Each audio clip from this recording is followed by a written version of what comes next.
Shaquille O'Neal's in her ear. I know that they've done a show together, and Shaquille's one of the best businessmen. And he's like capitalized. He's like, listen, who cares if they're making fun of you for MEBOUNDS? Trademark that bad boy. Yeah. And start making money off of it. Which how's the week going, big dog? It's another lovely Tuesday. We're back at it again.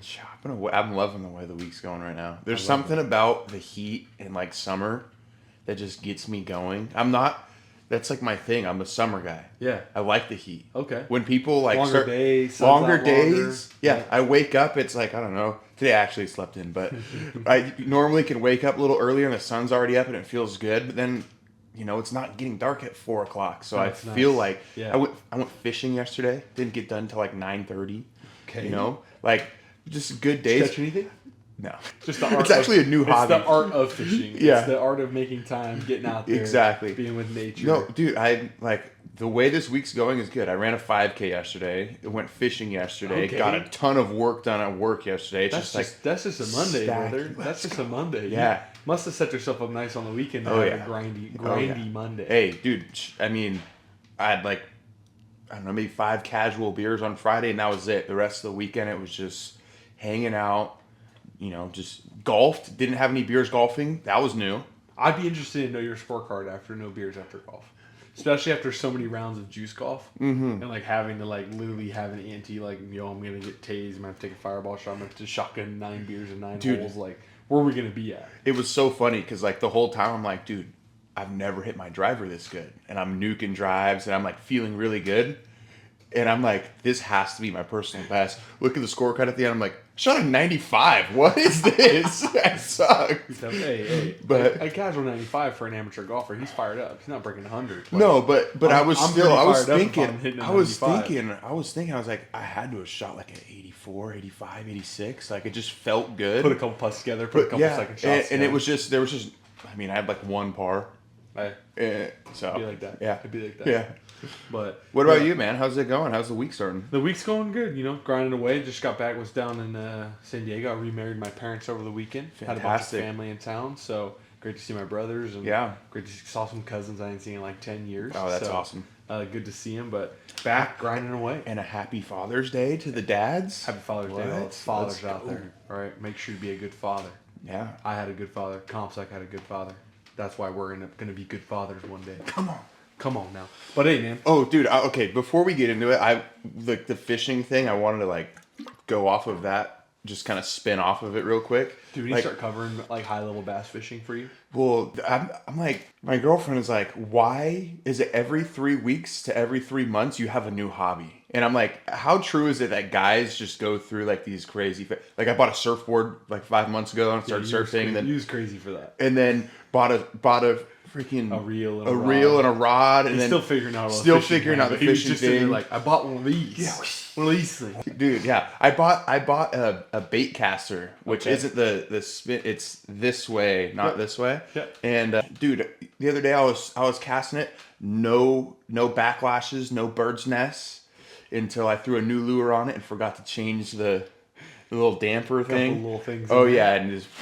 But that's learned. Like I think your comment of like, do men shift through a bunch of hobbies? I think it's men are like driven to have to want to figure something new out. Mm-hmm. Right, like the monotony of knowing how to do something is almost like, well, I'm not mastered that, but like I want a new challenge. Yes. Not every dude is wired that way. But yeah.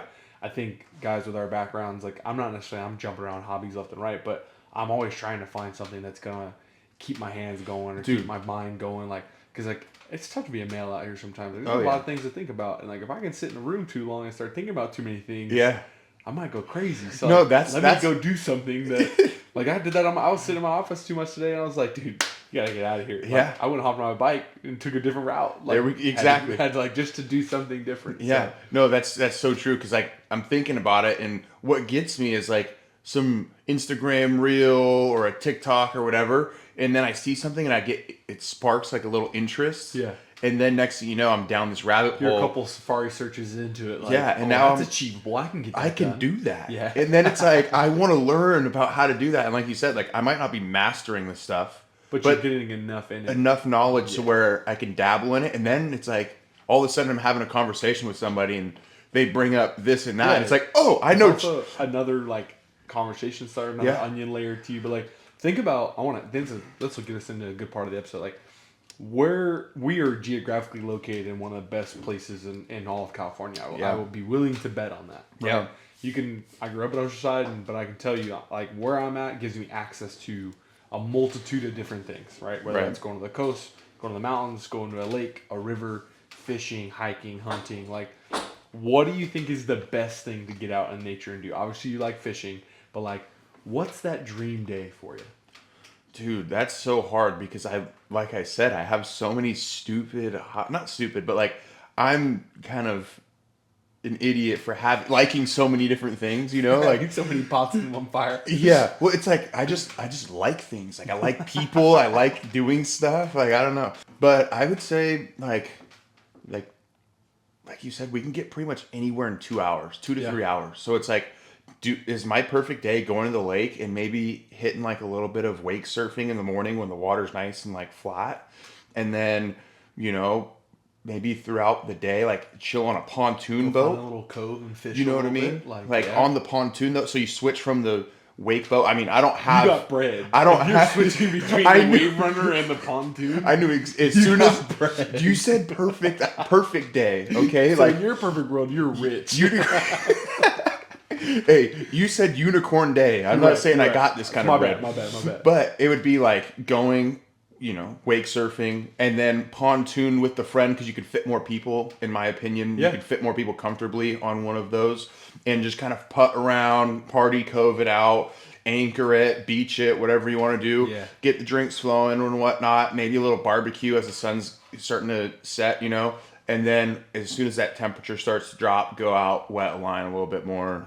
Nice. That's when you're really going to catch fish. Okay. That's what I'm told. Time. That's what I'm told. I haven't caught a fish. It's morning and it's evening, because that's when they're out hungry eating. Yes, they're a little more, not necessarily dormant, but they're out, like they're fish. They're out doing their damn thing during the day. But they eat in the morning and they eat in the evening. And during the day, they usually go to deeper and colder spots in the shade, this and that. Yep. So, Look at you. Don't say you don't know a lot about fishing. I'm diving into it. I've been dabbling, but the thing is, I just haven't caught anything. So it's not like the proof isn't in the pudding. It's all part of the journey, baby. It's all part of the journey. Yeah. Every cast it's just like chop wood, carry water. It's one cast closer. You're literally just teeing me up to be. It's just chop wood, carry water. You got to get out there. You got to bait those lines. You got to get those lures right. Every cast out is a chance to just go like, hey, I'm gonna catch one this next time. Next play is your best play. But dog.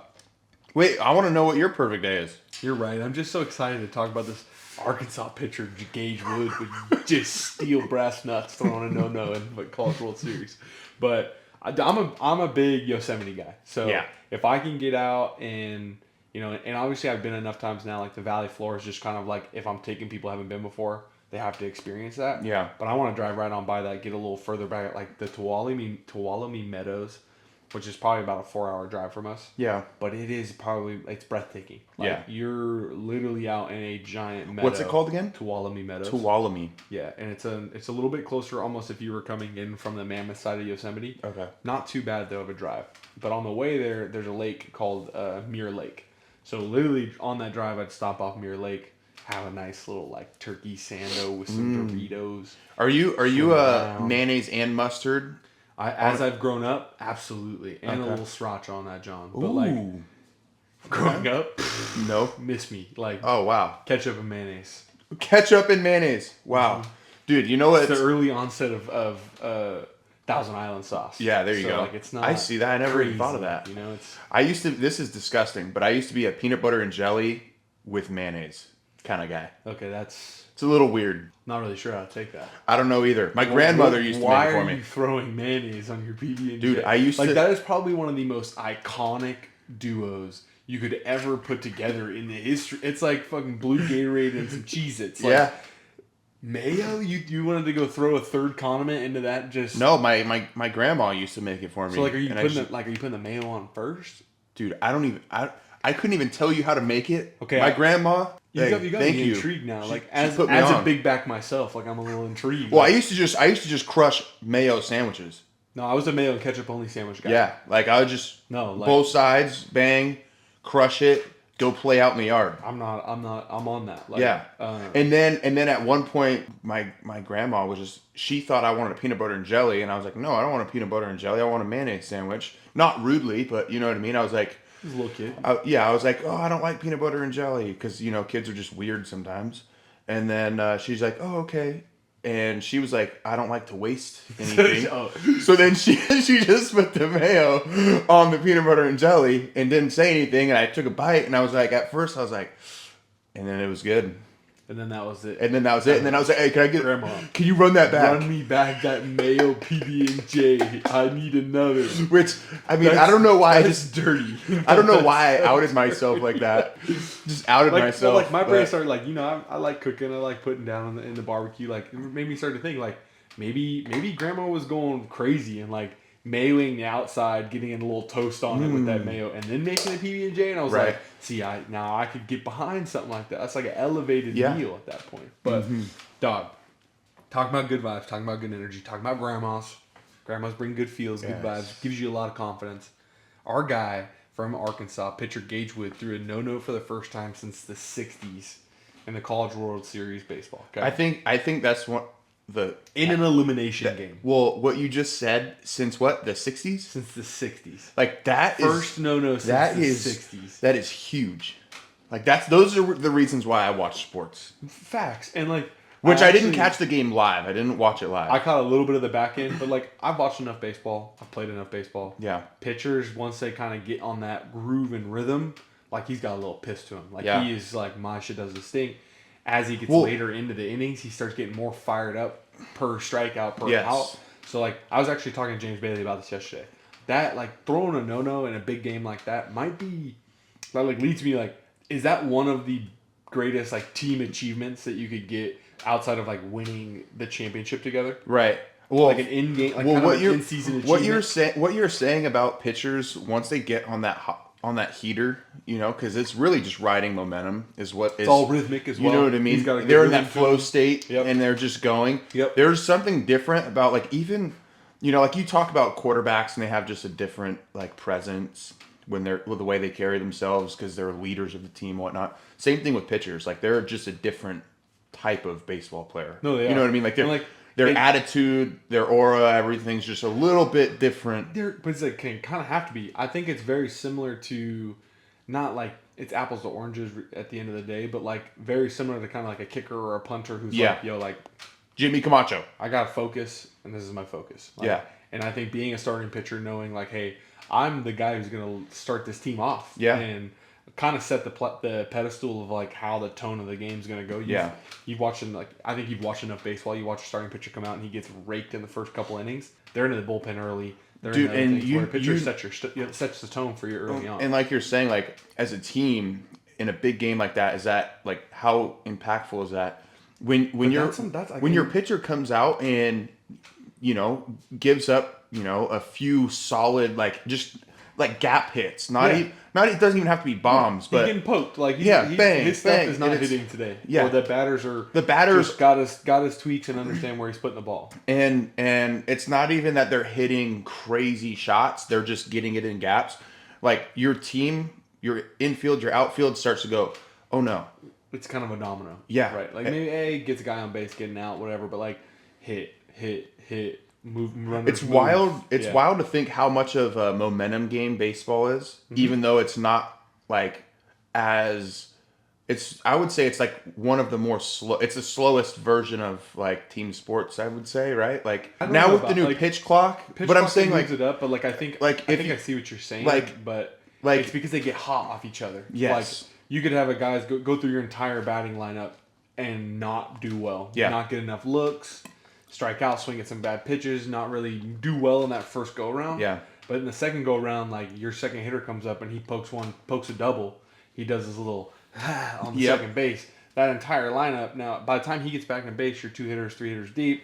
He's telling him like, hey, he's tipping this or he's pitching this or we got him here. Like that's how you build momentum on a guy from a batting standpoint. Yeah. Like, we're putting this together, and that's why I think you see it like just get streaky. Yeah, like.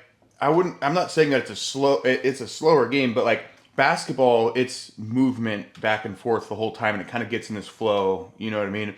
Football, same thing. Like you're going back and forth up and down the field. Soccer, same thing, flow. But baseball, it's now with the pitch clock is a little different. Inning after inning. Inning after inning, and then it's reading the chapter. Like you got to watch those 9. You're facing 3 batters. Yeah. If in a perfect world, might see 4 or 5 in each inning. Yeah. Each of those is its own little instance. Yeah. And that's why pitchers have to be dialed up and know okay, so how I face this guy. This is what I was going to ask you. Points are. This is what I was going to ask you about this guy. Right? We've all heard the story of the pitchers, and nobody goes near him, nobody talks to him, nobody wants to be the guy that is like bothering the pitcher when they're either a perfect game no hitter type thing. They just want to let him do his thing. Don't mess the swag up a little bit. Do you think in college it's similar, or do you think they're just like, let's go, let's go? I think they're like hyping him up. I think it's all boys. I think, but I also I don't necessarily know if that's true to everything, right? I think each guy sets the tone for his teammates to understand, hey, fellas. Yeah. Especially a guy that's a starting pitcher. Yeah. He might be the rowdiest dude on the team, but on game day and it's his day to pitch, he's like, hey, leave me alone. Don't. Yeah. There's levels to this shit. Well, right? And it's and I think but he also could be the dude that's nah, every time I come back in this inning, I need to keep my mind off the next inning, so I need to have a good time or spit some seeds. Well, and I feel like it's got to be the team's just got to spin off of what he's doing. If he wants to talk. But I think talk to him. But if he goes off to the side and he's over in the corner, it's like, okay, nobody, just leave him alone. Yeah, but if he's doing pranks on people or whatever the vibe is, you know what I mean? I think it really comes down to the team and the culture. Yeah. Watching Arkansas play, it seems like their team has just got this rowdy culture to them. They get fired up. You watch the way he was celebrating when he was striking dudes out. Yeah. And then even at the end of the game, once it happens, obviously it's just an eruption of excitement. Mm-hmm. But I think it was more to when you're getting these tournaments, especially a College World Series where you're just playing game after game and the tournament is getting harder each game, right? Right. Whether you lose or you win, the competition is getting harder and thinner. The kind of each instance that you need to win games, of knowing how to win games, you gotta win those little moments. Right. Those moments get farther and fewer in between, so it's harder to win them.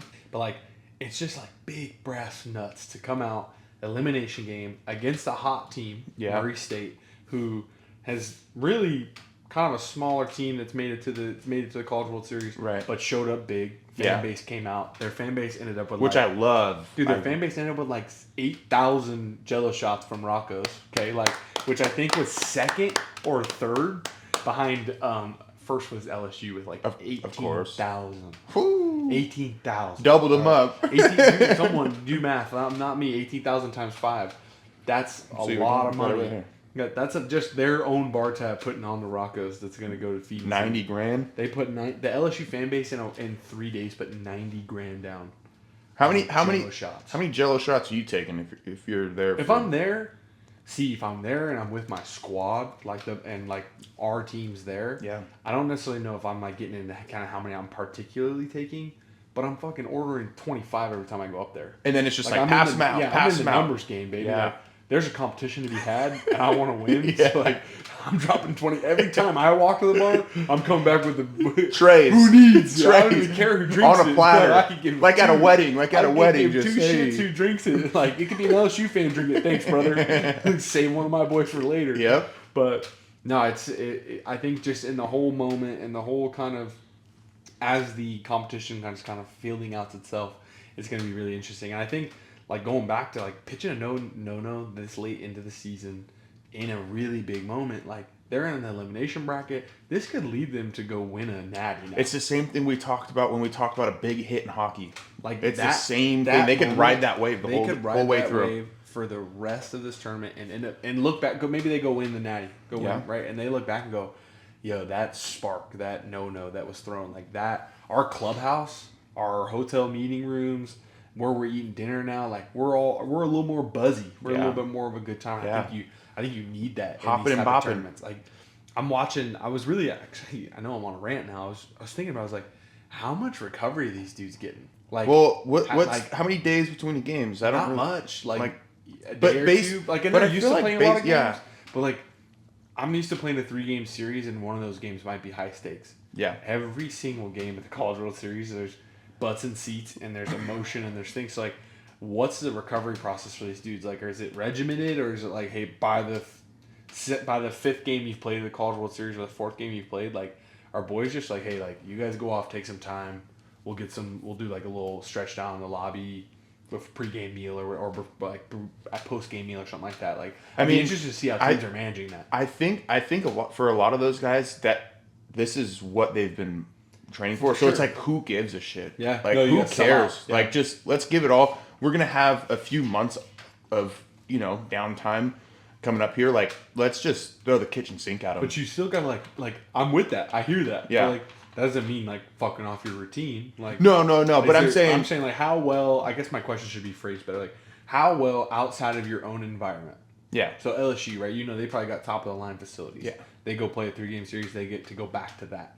How well does that travel to a tournament like Omaha? Oh, I guarantee. To where those boys can go and take care of themselves in the way they've been getting taken care of that's led to the success they've had. I don't personally know what the be interesting what the training staff looks like there. I mean, who knows? They might have resources there. I mean, they have to have resources there for every team. No, Omaha itself is like a giant complex. It's like baseball heavy. Yeah. But you got to think that these teams are dumping a ton of resources into recovery because, I mean, what are you going to do? What are you going to do if you're the LSU athletic director and you didn't give enough resources to your team and your star pitcher goes out and everybody's looking at you like, you didn't do what? You didn't. It started to give me think about like how our college football playoff and bowl system is starting to unravel itself. Yeah. Of like, there's longer spans in between of them playing these games and more time of them spent at neutral location. Right. Like how, like it just, my brain is just going on. Like how well are the? Is there some business that's starting to go like, hey, we are a recovery training room on wheels, dude, that you can buy, and now you come and it's got trademarked lunch pail guys trademarked. It's called the blue collar recovery room. It's just a trailer. Yeah, I like that. Norma Techs and Theraguns. One chiropractor. I might get a Norma Tech. I need a Theragun back in my life, but dude. Talking about... Oh, wait, before we get into anything, what I wanted to spin off of that was in the NHL playoffs. Yes. They are all talking, like former players, all the guys are talking about how there's guys on the ice that have broken bones, torn ligaments, this and that, and they are putting on for their team because this is all you got. No. It's insane. And the Stanley Cup playoff, like, there's no more true testament to, like... physicality, dudes longevity. Like, it's all or nothing. Yeah. Like, if I have to have 4 surgeries by the end of the season because I got a couple displaced ribs and so be it. Some ligaments in my finger, guess what? Good. Dude, and it's going to be a lot easier in the Stanley Cup playoffs next to me in my recovery room. Yeah. So, it's worth it. I just can't believe how physical that game is and how beat up these guys get in a 6-game, 7-game series. And they're not even wincing. But like, you've been in that... Like, you haven't been in the Stanley Cup playoffs in that scenario, right? Right. But you've been in a college football playoff or a college football season that is a good season that you're trying to go win a championship. Yeah. And like week 8, 9, 10, 11, 12 are those when you're early in the season, like by the time Wednesday rolled around, you're like, oh yeah, like, I'm feeling all right. Practice was a little tough, but like the boy's back. Yeah. By week 10, you've hit Thursday. And you're still questioning, like, oh yeah, hey, is this rig gonna are we gonna pipe? Are you gonna you gonna feel better in 2 days to go like back out there to go to war? Dude, like in 2022 when we won the championship, I had like a partially torn plantar fascia. No, you start playing through some crazy shit because I'm like, you want to win. I'm like, I can't even walk when I get out of bed, and I'm out here making freaking breaks on a ball. Are you kidding me? Yes. And sometimes I'll look back and I'm like, how did I do that? I don't know. Like I used to get to class on Tuesdays and Wednesdays, and it was a business class, and I'd be sitting there, and all of a sudden those hands would just be like, and they wouldn't stop, and I'd be like, dude, this is not something to joke about. I'd be like, do I have like early onset something over here? Like to the point where I couldn't write in class or anything. Like I was just sitting like they would tremors. Stop. No, like my hands, like the snapping hand with no glove would just get beat the smithereens, and then they'd be in so much pain that they would just be start shaking, like writing was tough. But talking about recovery, taking care of bodies, especially during some playoff time, Major League Rugby, baby. Ooh, we're in playoff season. Okay, this last weekend we had the Western and Eastern Conference semifinals. Big matchups. I actually was really fired up about the matchups. I think it was a fresh take of kind of some teams and where their seedings were at in the East. You had New England versus Miami. Yep. Miami getting their first berth in there, hopefully getting a chance. Wow. Ended up not coming out. New England wins it. They're on their path to trying to win the first ever three-peat in the MLR. Wow. So they're kind of a front runner. And are they looking nice? They're looking nicey. They're number one seeded team. Is that really, overall, or is that just their side? Just on the eastern side. Okay. But I do think that like if you compared both rosters and took conferences away, they'd be like top 3 in points. Like they're a pretty solid outfit. They got a good team. Yeah. Their fan base is awesome. They've done a really good job of building a great community around rugby. I think that community was ready for it. And then we got looking at our other Eastern Conference matchup was Chicago DC, which was a 2 versus 3. Yep. I got some boys on Chicago, so they're my Eastern team that I'm hoping kind of gets out there and gets themselves into a Shield final. But Chicago ended up taking that one, so we're looking at a New England Chicago matchup in New England. Should be good. And then on our Western side, man, it was 4 teams just looking to figure it out, right? Like Seattle, San Diego, we're about to get to figure out, hey, are we even going to be in the playoffs? Right. We're fighting for that last place. Came down, both teams won their final game of the season big, but it just Seattle nudged San Diego at the last minute. Man. So we were looking at a Utah-Seattle in Utah. Huge game. I mean, obviously I talk a lot more about the Western Conference because I played in the Western Conference and know a lot of those guys on those teams. Really, that's a big heavyweight battle. Big boys up front. Big centers. Like it's like having a Marshawn Lynch or Derrick Henry in your backfield when you have 2 big centers because I like that. Kind of running downhill at you all the time. Yeah. But Utah ended up squeezing that one out, so it's their first ever berth into a Western Conference final for themselves. Very nice. And then last night, because on Sunday it got postponed from the giant weather stuff that was going on in the middle. In the middle of our country. So Houston ended up nudging out LA with a last minute. They scored 2 tries in the last about 10 minutes. Nice. But then went down 2 yellow cards and had to play the last 10 minutes with 13 guys, which is just brutal. That's like a That's like a 5-on-3 basically in hockey. It is a 5-on-3. Like you're like if you don't get them clustered up in the first pass, they're gonna have a 3-on-1 overload no matter what. So your defense is just. You're running around with your head cut off. Like playing one man down is its own thing. Playing 2 is absolutely insane. But looking like our matchups for the conference finals are going to be Houston and Utah in Utah, and then Chicago in New England in New England. So Utah is just going to be heavy pressure. Just Utah is they got a bunch of big fellas, a bunch of big poly boys living out there, and I think they're which is normal. That's a normal. Like there's a lot of polys in Utah because even when you look at Utah State in football and University of Utah, BYU, all that stuff around that area, and they do a great job of having a great facility, keeping their team around. I think that they probably have one of the best cultures from an organization standpoint. Right. It's honestly true to fashion that they're finally making this push to get themselves bringing a Shield where they're at, but I think it's going to be tough. Houston understands their game plan. It's 2 heavyweight matchups. Houston relies a lot on their big South African presence, their big fellas up front. Right. I got 2 or 3, but I got a starting tight head prop, Pono Davis, and Kenny Nasogenge, who's a Fijian back rower.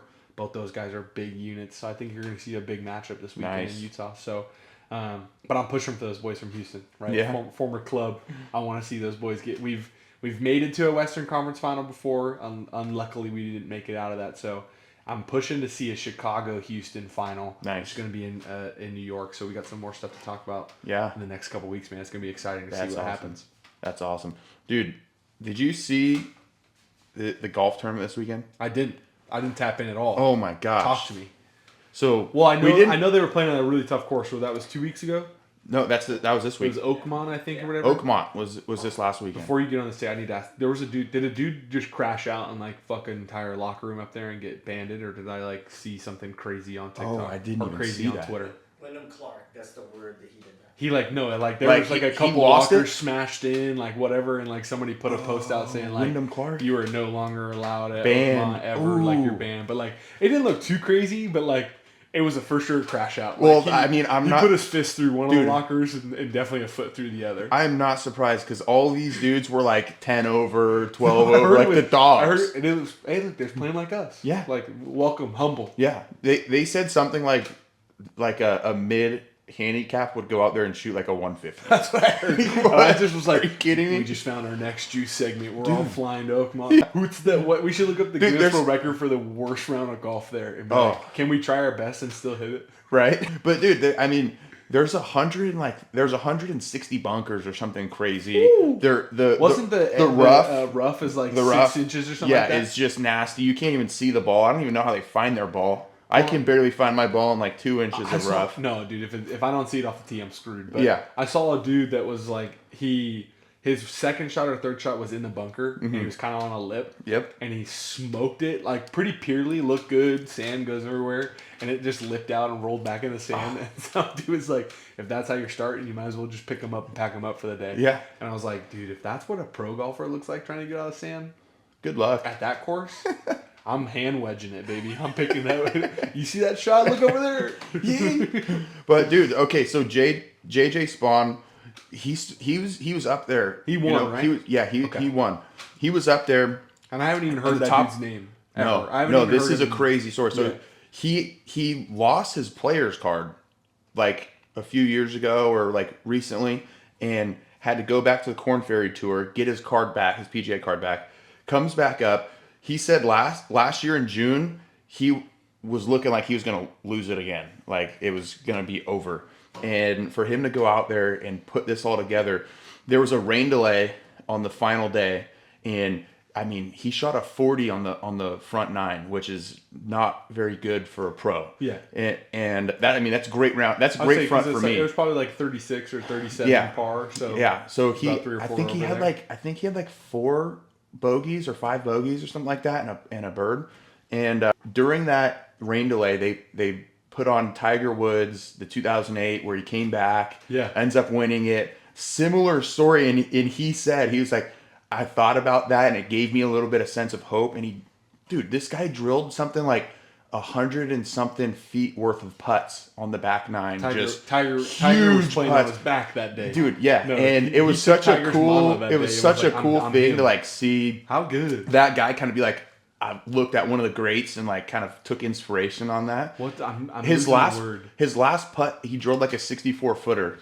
All he had to do was 2 putt to win, and he drills a 64-footer to just ice cold end it. But like, dude, that's like such a spin-off of like mental prep. Yeah, like.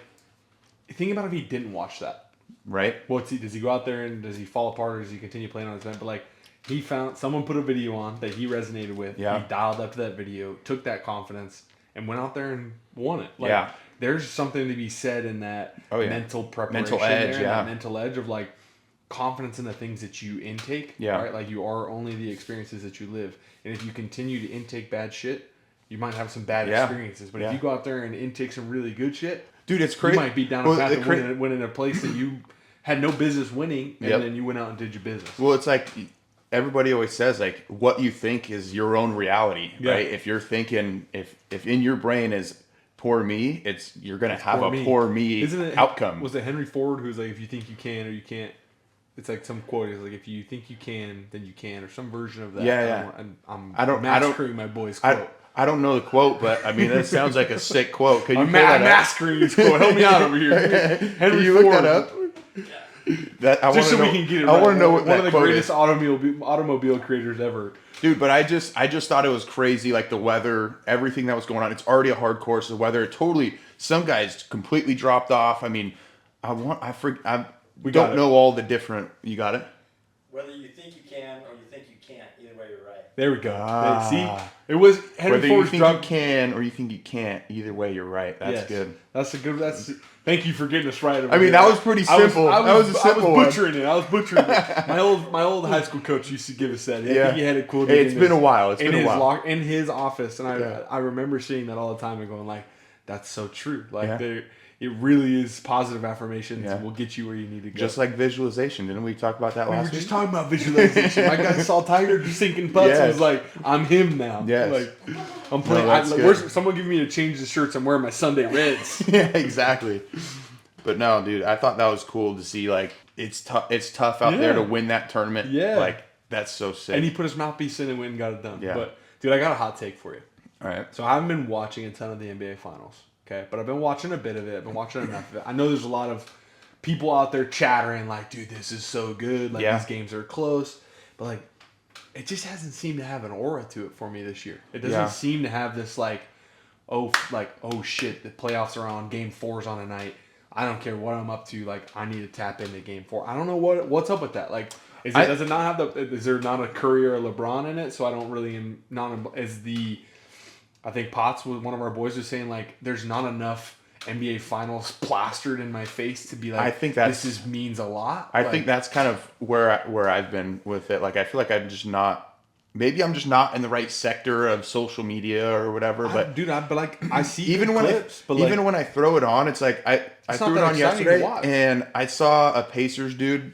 Kind of like LeBron James block somebody off the backboard, and I was like, "That was sick." Yeah. And then 5 minutes later, like I was doing something else. Back out of it. Yeah. And I don't know if that like obviously a lot of it comes down to us for like the set and scene of things. Like if I turn the Stanley Cup playoffs on, I know I'm watching the Stanley Cup playoffs. Yeah. Like they got the logo up in the corner, the fans are rabid, they got watch parties everywhere. Like they are doing a good job of leading the event outside of what the sport of being played on the court or the field or the ice. Yeah. I turn on the NBA Finals. I'm like, dude, this is a normal freaking October game. Dude, like, some of the hype videos for the NHL playoffs have like given me goosebumps of like their storytelling. No, it makes you want to go like, I gotta watch Game 5 tonight, or I gotta watch Game 6, and I don't know what gives it that. I don't know what aura it needs to have for people to want to be a part of it, or if your superstars have to be that. And I wonder if you know, I've always said this about basketball, and it's not that I'm not a big basketball fan. Like, I do enjoy watching any playoffs.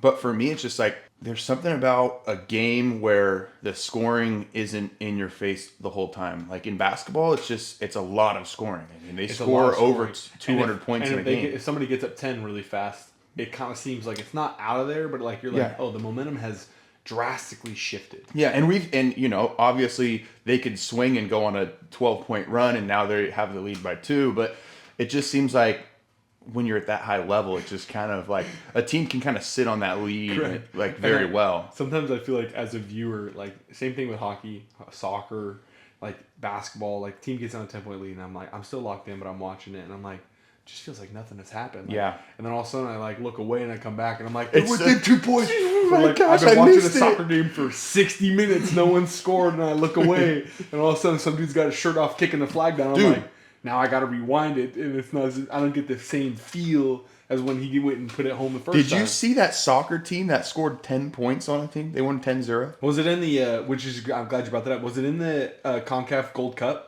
Or was it in like the regular leagues? It's this one. It's this one. Stuff I don't know. Let's see what you got. I don't know. Oh, that's Bayern. Okay, so Bayern Munich. Yeah. Well, okay, dude. Bayern is a like they've been a powerhouse since I've played in FIFA, like FIFA 14. Yeah. I never even heard of the team that they scored 10 points on. Okay, so it's could have been like one of those friendlies where they bring someone in from another, and like both their managers are like polite enough to sit in the box and like, hey, I didn't mean to run it up on you today, brother. Like, I've seen that. Little something from Ted. So is it kind of like a SEC school playing like a McNeese? They're like, hey, like we're kind of homies because like we don't really compete. Like we like how you run your stuff. We like how you run. Like, come over, like play friendly at our place. We'll give you $1 million. We'll treat you $2 million. Nice. Yeah. Hey, our boxes are nicer than yours. Bring your whole squad. Like we'll sit you up here. It'll be super nice. But like you get to play in this big nice stadium. We might put 10 on you, but like, hey, great experience for your younger squad. Yeah. You now go play the rest of your tournament and. Look pretty nice. But that's gotta. I mean, the team that lost 10-0, that's gotta be rough. But then you just played some higher competition. Correct. It's got to give you a little. Like you just played against guys that were bigger, faster, stronger. I haven't played soccer enough to like know if there's like that drastic of a difference. Like I have in other sports, you can get out there and definitely feel that. Yeah. But like, and I'm sure it's the same in soccer. But like, what does that feel like in soccer? It's got to be like, finesse. Like guys got much better touch, and their balls are just getting placed in better places, and dudes are. Most chances that are there to finish, they're finishing them. In our league, not. Like, It, like whether it's hockey or soccer or like sports like that, I'm sure rugby as well. Like there's time, like the defense and the offense are intertwined, right? They're all mixed in together. Some of these guys that can find their teammate and hit the craziest like pass or like flip it over somebody's stick right onto the next guy's stick and score. I'm just like, holy, that is just unbelievable. And I think that's what we love the most about sports is like really watching a team or a guy or individual that's like mastered their craft. Just like holy shit, he's really good. Yeah. Like it's like watching Ronaldinho or Ronaldo or Messi. You're like, whoa, that dude's light years ahead of the competition in a multitude of different facets. So it's interesting to see. But talking a little about soccer, man, I know that me and you, we love when our country gets to play in a tournament. We love when Team USA gets to strap on the colors and go play. We love that. So the USA Men's has started the Gold Cup, which is normally a tournament. I don't know how often it runs, but the Gold Cup is a part of I think there's 22 teams across it. I don't have all the teams on me, but it starts out group play, just like most soccer stuff is. You get 4 groups of 4. They play their games. The top 2 of each of those groups move on to quarterfinals, and then you play your tournament. So USA came out hot, got a big 5-0 win against Trinidad and Tobago. Nice. So they're feeling pretty good. Again, okay, correct me if I'm wrong, but USA men's soccer isn't as competitive as USA women's soccer on the world scale. I think international. The women's have definitely caught some fire and have. I always go back to look at it too, like especially women's sports in America. It's taken off in the last 10 years, let's say. Yeah. I think it's because there's more infrastructure and more investment into it. And I think if you took our infrastructure and investment in the last 10 years and look at it across all of our other countries that are investing into women's sports, I think that our athletes are getting better because of the investment we're putting in. Gotcha. I don't know if that's being followed by other countries that are also now uncovering diamonds of like women's athletes that are absolute dogs, like a Caitlin Clark or an Angel Reese. Like those two, they're in the media a lot, so it's easy to look at them. MEBOUNDS. Hey, honestly, we need to talk about that. Yeah. Because okay, well, I know that Shaquille O'Neal's in her ear. I know that they've done a show together. And Shaquille's one of the best businessmen. And he's like capitalized. He's like, listen, who cares if they're making fun of you for MEBOUNDS? Trademark that bad boy. Yes. And start making money off of it. Which I like. I saw the video of her talking about it, and like I was going through the comment section. I was like, oh my gosh, they're still on her head. They're still eating, but like at the end of the day, like she's taking the power out of their hand. Who gives a right? Yeah. Now, if I'm her, I want to see MEBOUNDS on the parlay every night. Yes. Like, well, I thought that was hilarious, but at the end of the day, it could be any other player. It could be Caitlin Clark. It could be whoever else. MEBOUNDS is low key hilarious. It's so good. It is hilarious. No, it is so good, and I know for a damn fact. There's some marketing intern or somebody or some high level marketing person that's been cooking that up, going like, how can we capitalize on this? Yeah. Like, she's getting, because again, Comstock, no media is bad media. Yeah. Negative media and good media is all eyes. Yeah. Yes, you can get down the road and have some bad media, okay? But like at the end of the day, it's eyes. But it depends on what the bad media is, right? Like if it's like DUI type stuff, it's not good. But if it's like MEBOUNDS. Like I just want to break down MEBOUNDS for a second though, because she does put up some unbelievable misses. Her stat line is insane. Like she goes off and rips off 3 MEBOUNDS in a row off of 4 misses. Yeah, and I'm like, holy smokes! Like I would probably do the same thing because I'm not a good basketball player, but I'm more physical and taller than everyone else. But so it doesn't matter. Is so funny to see like, oh, I miss it. Oh, I miss it. But then it's like, at the end of the day, she still gets it done. Like backyard basketball. Yes. Pool basketball. Pool basketball with your cousins. Like I'm just longer, taller, and I want this more than everyone else. Because you watch, they all got their hands up, but Angel's on it. Like she's like, no, I missed it. Give me that. Missed it. Give me that. I'm just like, at what point isn't there a count for being in the key? No, because the ball's active on the glass. Like what? It's sitting in the key that gets you a penalty. Like, sitting there and hogging the lane gets you a 3-second violation. Okay, But if the ball's on the glass and being played, there's no violation. Okay, because I was like, dude, and hanging in the paint.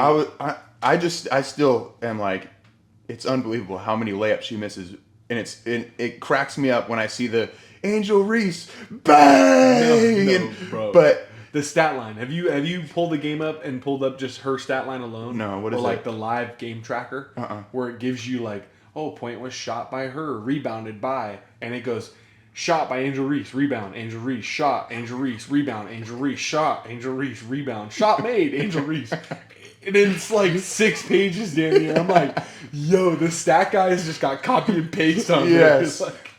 He's got an Excel sheet that just does it itself. But I love, dude, you gotta love, when athletes face adversity and when athletes that are, I think a lot of people take for granted. I don't think that the normal person, like when you go on Twitter and look at those scoundrels on there just freaking firing away on their keyboard. Yes. Like, they don't really even understand what it means to be on that spotlight. Well, or what it means to be actively crucified by the media. Like, and I've gotten ripped from when I was in college. And you were a little old Fresno State football player, and somebody told you were ass at ankle tackling. Dude, It what? was us in our group chat. Yes. It happens. But at the same time, like you're like in anything, like even with us doing this podcasting thing or whatever it is, people are gonna be critical of you. Yes. And half of the time, it's hilarious and it's funny, and if you can look at it and laugh about it, and then go back and work on separate yourself from it. Yes. Right, and understand like media is media and critics are critics. They're critics for a reason because they're not on the inside. Yeah. Once you can like alleviate that stress and pressure, right? The world is yours. Now you come up with a MEBOUNDS and go like, oh, I see y'all betting on me all this time. Guess what? Now I'm gonna give you a line to say it. And now every time you think of MEBOUNDS, guess who you're thinking of? Yeah. My brand, Angel Reason, who I like. It's absolute genius, Yeah. in my opinion. Yeah. Well, because she could have crumbled and just got so salty about it. Could have just continued to throw haymakers at the board. Well, and are we gonna see her change her style, or is she just gonna try to? Is she gonna try to get more MEBOUNDS I think now? this leans her into. Okay, listen. She's a competitor and a high level athlete. She's going to continue to do what she can to put points on boards. Okay. Right. Now, if it happens that she has to go get some MEBOUNDS to get that done, great. We're not going to sit here and go like, oh, she went and trademarked MEBOUNDS. Now she's going to just be throwing shit up at the glass. Just bouncing off the backboard, catching. She's Fresno State trying to skim money. Hey, that's crazy. That's crazy. Let's get back on our soccer so we can get away from our illegal gambling at our lovely old alma mater, okay? I keep doing this where I just throw them under the bus. We just talked about this. You have 2 strikes as an alumnus now to just take free bullets. They're not even in the conversation. You just decide to roll to their house. Yo, what's up? Gone. That's crazy. That's it's just they gave you a free education. You're out here just that's crazy. Hey man, it wasn't the university. It was a few guys. Hey, it's all right, man. Hey, one for all for none. Okay. Once they put the badge on, they're part of the badge. Hey, you're in a fishbowl. You live in a fishbowl. I do. Dude, Fresno is a giant fishbowl. Let's just get that out there. Okay. But a little bit about this soccer deal. All right. Group A, Group B, Group C. It's pretty big. It's pretty big, but I'm liking Group D. That's where USA's at. USA's got love the Haiti, Trinidad and Tobago, and Saudi Arabia. Okay. If the boys can't go put out at least 2 wins out of that group to get themselves out of the quarterfinals, I'm not looking too hot about our men's national soccer team at that point. Yeah. They've had some tough losses. I read an article that they got absolutely, before they got a big win against Trinidad and Tobago, they got absolutely smoked by Switzerland. Oh wow. Smoked 4-0. 4-0. Well, and like this could be, I could be completely wrong on this take, but it just doesn't seem like the United States has a big soccer presence. It's trying to, like, the MLS I think has been around now for about 15 years. Yeah, but it doesn't seem like it's getting. It seemed like it was getting traction, and now it seems like it's just kind of plateaued, and it doesn't seem like it's progressing. Yeah, and fast. I think it's tough because when you look at other countries that have their national team, their backing of their non-national side soccer stuff is so big, right? And it's so glorified, and like soccer really is like the poor man's sport. Everyone's supposed to be able to go to it. That's why you have such big crowds to it. It's supposed to be cheap to get into. The low cost of admission is supposed to be for everyone. So like when you get to looking at the Americans and like American soccer. One, we have so much shit to do. Yeah. We have so many sports to do. You have so many, depending on where you live, you have That's so where much I was going to go with outside of sports things to do. Yeah. But like I've seen a couple games where our like Major League or MLS is looking good and there's some fans there and it's got a good following, but like it just takes years and years and years of like quality output to get to the point where traction is where you need it to be. Yeah. It's like you said, like I mean, you got college football, you got professional football, you have baseball, basketball, like hockey. There's so many. Every individual consumer picks 4 or 5. Like you could be a consumer of college basketball and NBA. Yeah. And you maybe only on your escalator have enough room for 3 professional teams. Like you've already consumed 2 with 2 of the same sport. Yeah. And what it's not out there enough for, young kids to be like, oh my gosh, I want to be. It's cheap. Like you don't need anything to play it. You just need a ball, right? And it didn't even have to be a soccer ball. It just had to be a ball that can roll. Yeah. Freaking bag of tape. I played with crazier things when I was younger. But it's also good to the point to where young generations have to have visibility of like, how do I even get to that? And have grassroots programs that allow them to get to that. And I just don't know if soccer's gotten to the point enough where it's like, Because like, dude, if I'm a young kid, I want to play in the NFL. Yeah. And I'm good enough playing in the NFL, and I make it all the way there. Like, there's a giant pot of cash on the other end of that stick. Yeah. For soccer, it's like, I think it's very similar to rugby. Like, for me to make it and like be passion. I gotta go passion, but like I have to be good enough to go essentially go play overseas. Yeah. Like I have to go make a contract with these big clubs over there and get on their pathway to success with an American visa and all those things that come into that to get to the point where I think it becomes this like giant like holy shit, America has taken over soccer. Right. But I don't know if we ever get there. I think in NHL, MLB, and the NFL have a strong hold on the viewership and kind of what a young American male and female athlete want to play. Right. Okay. I saw this thing a few days ago. It was you have to pick 3. You can only pick 3 out of 8. Okay. In its sporting events. You got the Masters, Stanley Cup playoffs, college football playoffs, the Super Bowl, NBA Finals, the World Series, the Kentucky Derby, and March Madness. You can only pick 3. Stanley Cup, Kentucky Derby, March Madness. You're not taking Super Bowl. Super Bowl's out. I don't need or college football playoffs. I don't need either of those. Those are great events to watch on my TV with great people, great food, and great beers. I don't need to go get gouged by the prices of the 2 of those things. That's just my consumer. But like, no, I'm saying like you can only keep 3 of those. The rest of them go away. Ooh. Forever. Ooh. Yeah. Ooh. Like I thought like I just get to choose like 3 events that I get to go to. No. So they go away. Is it right here? Yeah, it's right here. Okay, they go away. Okay. They go away. So then obviously then I think what has to stay is I'm keeping college football playoff. Yeah. I'm keeping the Stanley Cup, and I'm keeping the March Madness Final Four. Wow. I like college football more than I like NFL. Yeah, I'm the same. So I would want to keep my college roots there. I'm not a huge Masters is like one golf tournament. Yeah. That goes on one time a year. It's not like I'm losing. There's a million other golf tournaments I could watch. I just lose out on a 4-day weekend of the Masters. Yeah. I think college football for me is staying. It's never going anywhere. Like for me, college football was my dream. Yeah. I never even like NFL. It was cool and everything, but I thought it was so much cooler just the setup of college football, the passion. I just loved it and I got to live it. So like that's my baby. So I'm keeping college football.